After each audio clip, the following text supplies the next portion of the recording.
पूजा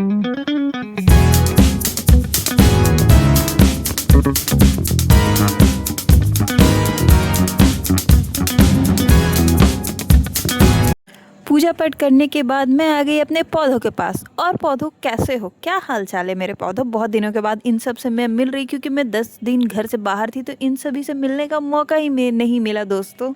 good morning दोस्तों, welcome to my channel Tannu के blog में आप सबका बहुत स्वागत है।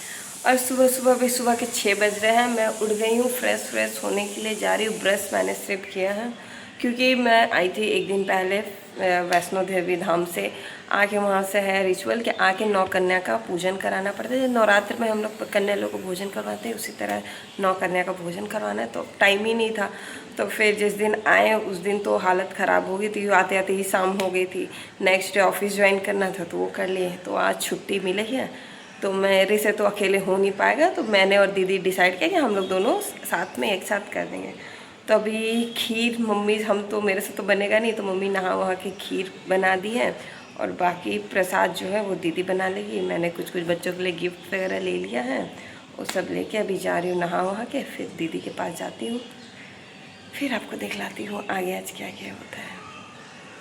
क्योंकि ऐसा बोला गया है जब तक कन्या पूजन ना होगा हम लोग प्रसाद भी वितरण नहीं कर सकते, ऐसा सब बोले। तो हम लोग ठीक है भाई इसे कर देते हैं, चलो उसी की तैयारी करते हैं। सबसे पहले मैंने घर के मंदिर में दिया जलाए, हाथ जोड़े और भगवान के आगे थोड़ी सी प्रार्थना की सभी के लिए। और पूजा वगैरह मेरा हो गई। अब जा रही हूँ कन्या पूजन करने के लिए, दीदी के लिए घर जा रही हूँ। 8 बजे का टाइमिंग था पर मैं लेट हो चुकी, तो मैं फटाफट कर रही हूँ। और मैंने ये रेड कलर का सूट पहना, नहीं कुर्ती है, जो मैंने सालों पहले लिया था, पर आज ये सेकेंड टाइम पहनी हूँ। और गर्मी बहुत ज़्यादा है, अब मेरी हालत देख ही सक रहे हैं, पूरा पसीना पसीना। और मुझे बहुत सारा सामान लेके जाना है, तो मेरे हाथ बिजी हो गए। दीदी के घर में पहुंच गई थी, तब मुझे पता चला मैं टाइम में ठीक ठाक ही आई हूं। और मेरा बेटा बिल्कुल रेडी था, पूरा येलो परी जैसी लग रही थी मेरी क्यूट सी बच्ची। और मैंने बोला बाबू थोड़ा सा डांस करो, तो उसने थोड़े से मुझे ऐसे ऐसे करके डांस करके दिखला दिया।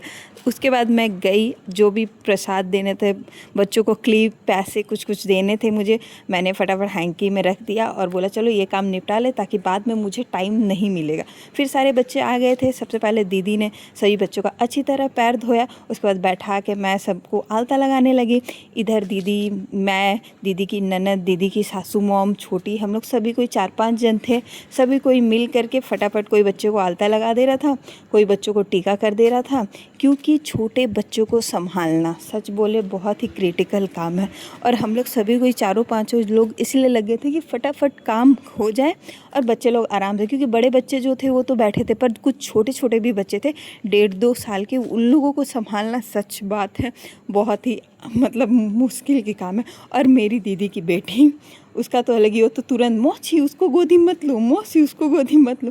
फिर दीदी सभी बच्चों को अच्छे से आरती दिखा रही थी। मैं बोली दीदी इतना टाइम नहीं है, क्योंकि अगर बच्चों को फटाफट खिलाया नहीं जाए, उन्हें आरती नहीं उतारे, तो कब मन हो कब बोलेंगे अब मुझे घर जाना। पर दीदी कहाँ सुनने वाले, वो सभी बच्चों को एकदम प्यार से आराम से भगवान जी की तरह माता रानी समझ के बहुत अच्छी तरह से वो आरती उतार रही थी, सभी को फूल माला दे रही थी। और बच्चे लोग भी बहुत इंजॉय करते, और सभी बच्चे जैसी आरती करो ना, वो भी आरती को गोल गोल होके देखने लगते थे। और मुझे ये सीन देख के बहुत मज़ा आ रहा था। और मैं बैठ गई थी बाबू को गोदी में ले करके, क्योंकि बाबू बैठने का नाम ही नहीं ले रही थी, उसको कूद फान करना था, सभी के साथ खेलना था।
और जैसे ही कन्या पूजन होकर सभी बच्चों को मैंने गिफ्ट दिया, जो भी प्रसाद थी वो सब मैं दे करके और सभी को अच्छे तरह से प्रणाम उनाम कर रहे थे। और सच बताइए ये पार्ट सबसे बेस्ट होता है मेरे लिए।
सभी को एक साथ बैठा के बहुत सारे हम लोगों ने फ़ोटो लिए और बोला गया सभी को एक बार बोलो जय माता दी, सभी को जोर से बोलो जय माता दी। और सबको जय माता दी के जयकारे लगा के घर पूरा जय माता दी के नाम से गूंज उठा और बहुत ही अच्छा लग रहा था। चलो ये मेरा माता वैष्णो देवी की यात्रा सफल हुआ और मैं बहुत ज़्यादा खुश थी। मैं बता नहीं सकती हूँ मैं कितनी ज़्यादा खुश थी। सारा कुछ हो गया था बहुत अच्छे से और मुझे भी प्रसाद मिल गया था। मैं फटाफट प्रसाद खाई और किचन में गया तो यहाँ पे सभी लोग बातचीत कर रहे थे। मैं इन लोगों से मिलते हुए फिर गई बच्चों के पास। बच्चे यहाँ पर नहीं थे, पता चला बच्चे कहाँ हैं तो बच्चे सब सारे बेडरूम में। मैं बोली सब बच्चे एक साथ। और बाबू को बिल्कुल पसंद नहीं है कि उसकी प्रिसा दीदी के पास कोई आए, तो अपने भाई से बोल रही थी नहीं प्रिसा दीदी को छोड़ो, प्रिसा दीदी सिर्फ मेरी है। वो उन लोगों के साथ खेल रही थी और मैं भी इन लोगों के साथ थोड़ी देर रुकने के बाद अपने घर जाने का प्लानिंग कर रही थी क्योंकि बच्चों से छिप के जाना पड़ेगा। और इसी के साथ मैं ये ब्लॉग एंड करती हूँ। मिलती हूँ आपसे अपने अगले ब्लॉग में। तब तक आप लोग मेरा वीडियो को लाइक करें, सब्सक्राइब करें, शेयर करें। Thank you.